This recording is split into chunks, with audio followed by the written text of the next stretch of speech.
Hello, I'm Kristen and welcome to my channel on healing my body and mind through nutrition and exercise. Welcome to my channel. Hit that subscribe button, like, comments, and follow along.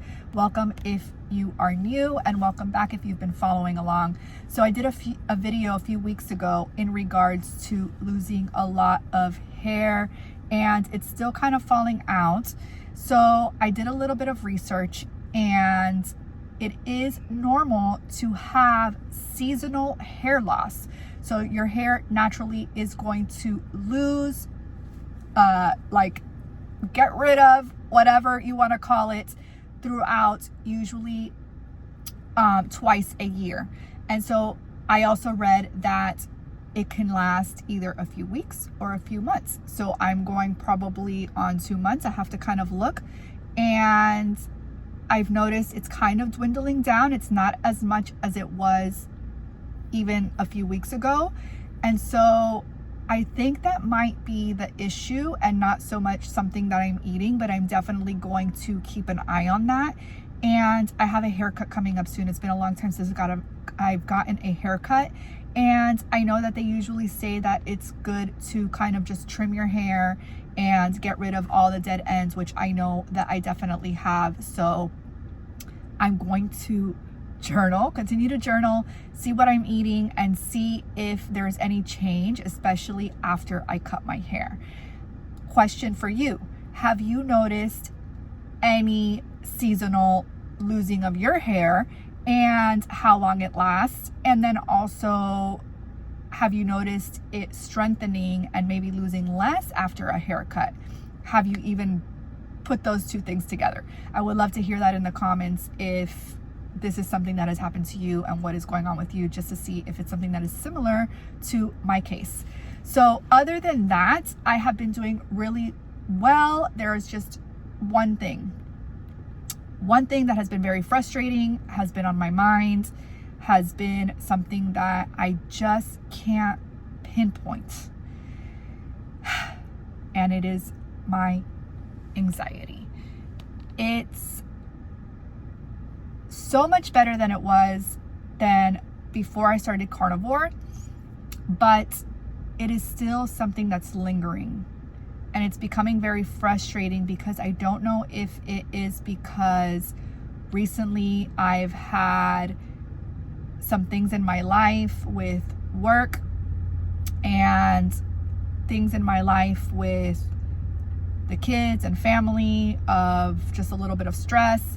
I haven't been sleeping well either because my neck is still not 100% and I haven't been able to go back to the chiropractor. So these are the things that I have to take into consideration because I've talked to you about it before. I do think that food, nutrition can help on your wellness journey with anxiety. As you know, I suffered through depression, and I am so grateful that since going carnivore, I have not been depressed, but I have not been able to fully get rid of the anxiety. I also believe that anxiety has to do a lot with your surroundings, with just life in general, with stress. And as human beings, we're going to have ups and downs. We're going to have good days and bad. We're going to have stress in our life. And it's all how we manage our stress. I know that it is something that I need to work on personally, on managing my stress, on managing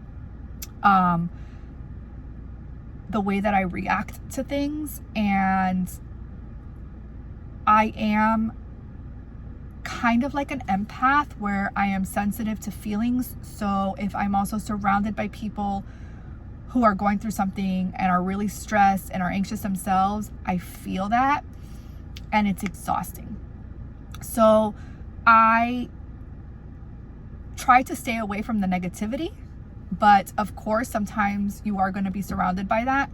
And also just stressing out about some things in life right now that I feel I have no control over. And so I am worried, I am stressed. My mind is just go all the time. And that's exhausting. I have to figure it out because I told my husband yesterday and this morning I had a little bit of anxiety, and I'm just so over it. If you live with anxiety, then you know where I'm coming from. You know that it's not something that is easy to live with. It's something that just takes over your life, that is super overwhelming, super frustrating, especially when you can't quite pinpoint what is causing the anxiety and how to get rid of it. And even if you know what's causing the anxiety, like I know at one point when I was getting anxious was because of a certain situation, it's still frustrating because you know that that's probably what's causing your anxiety, but you don't know how to get rid of it. So that's where I'm at right now on my journey, just trying every day to figure out what to do with anxiety. And I think that stress and everything like that also has to go back to the losing of the hair. I think that things like that can cause hair issues, can cause other things in your body to trigger, right? Because stress is something that is a reaction in our body. So that is my story for today. I am sticking with mostly carnivore. The only thing that I've had a little bit of is raw honey, and it's because my husband made carnivore ice cream, which is actually a little bit more animal based, since we did add honey as a sweetener, and it came out really, really delicious. If you want to see that recipe, let me know. I would be happy to do a video of that, because it is so delicious. It's so much healthier than store-bought ice cream, and my kids love it, which is a huge plus, right? Because what kid doesn't love ice cream? So that is, yes, raw honey.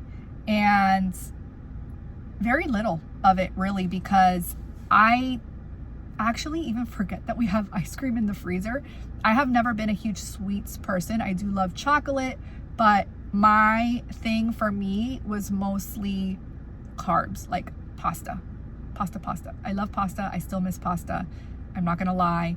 It is something that is still something that I would love to have a bowl of. Like, that's my comfort food. But surprisingly, even though I could have a bowl, like if you were to put it in front of me, I could probably have it, but I could also probably say no, if that makes sense. So I definitely have gotten used to eating carnivore, where I'm really not missing the rice and the beans and things like that. Although I will say that I made rice for the kids the other day, and I made it with homemade beef broth, and it smelled so good that I wanted to have a bite. But I didn't have a bite, but it did look really, really good. So anyways, let's wrap it up. Everything else is good. Bowel movements are good. Finally getting over my period. My period is still wacky. It's like spotting for 4 days, period for like 2, and then spotting again. So let me know, is that like a pre-menopause thing? I don't know, because I've been irregular for so many years. It's hard for me to really say that that's what that could be, but that's annoying. And also, I was having a lot of anxiousness, and I have my period, so could it be that? So many questions, so little answers. I will see you again tomorrow.